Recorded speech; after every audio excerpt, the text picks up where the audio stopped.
8 मार्च या जागतिक महिला दिनानिमित्त ठाणे महानगरपालिकेच्या महिला कर्मचाऱ्यांसाठी ठाणे महानगरपालिका मुख्यालयामध्ये रांगोळी मेहंदी स्पर्धेचं आयोजन करण्यात आलं होतं।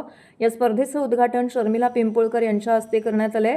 यावेळी स्पर्धेत सहभागी झालेल्या सर्व कर्मचाऱ्यांचं कौतुक करत महिलांनी आपल्या दैनंदिन कामकाजासोबत अशा सांस्कृतिक उपक्रमांमध्ये सहभागी होऊन आपले कलागुण जोपासत विविध कला सादर केल्या। त्याबद्दल कौतुक करून स्पर्धकांना शुभेच्छा देखील दिल्या गेल्या। यावेळी उपायुक्त अनघा कदम, डॉक्टर मिताली संचेती, मुख्य पर्यावरण अधिकारी मनीषा प्रधान, कार्मिक अधिकारी दयानंद गुंडप, उपमाहिती जनसंपर्क अधिकारी प्राची डिंगनकर यांच्यासह विविध विभागांचे कर्मचारी येथे उपस्थित होते।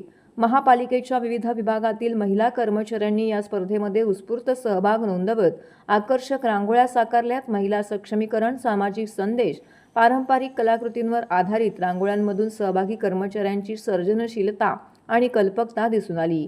तसेच मेहंदी स्पर्धेलाही महिला कर्मचाऱ्यांचा मोठा प्रतिसाद मिळाला। विविध सुबक आणि आकर्षक डिझाईन्सच्या माध्यमातून कर्मचाऱ्यांनी आपले मेहंदी कलेतील कौशल्य सादर केले।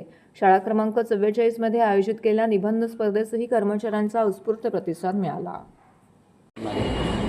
मॅडम, महिला दिनानिमित्त विविध स्पर्धा ठाणे महापालिकेच्या माध्यमातून राबवण्यात आलेल्या आहेत, काय सांगता? सर्वांना माझा नमस्कार। सर्वप्रथम महाराष्ट्रभर जागतिक महिला दिन साजरा केला जातो आणि महिला दिनाच्या निमित्ताने माझ्याकडून व माझ्या ठाणेकरांकडून सर्व आपल्या महिला वर्गाला खूप खूप शुभेच्छा। आज ठाणे महानगरपालिकेच्या माध्यमातून सर्व कर्मचारी अधिकाऱ्यांनी निबंध स्पर्धा असू दे, मेहंदी स्पर्धा असू दे, रांगोळी स्पर्धा, आज प्रथम रांगोळी स्पर्धाचं नियोजन केलेलं आहे। अनेक सांस्कृतिक कार्यक्रमांच्या माध्यमातून कर्मचाऱ्यांना एक संधी दिली आहे, प्लॅटफॉर्म दिलेला आहे आणि खरंच खूप सुंदर कार्यक्रम आणि महिलांना कुठेतरी एक वाव मिळावा, कर्मचाऱ्यांना याची दखल ठाणे महानगरपालिकेने घेतलेली आहे।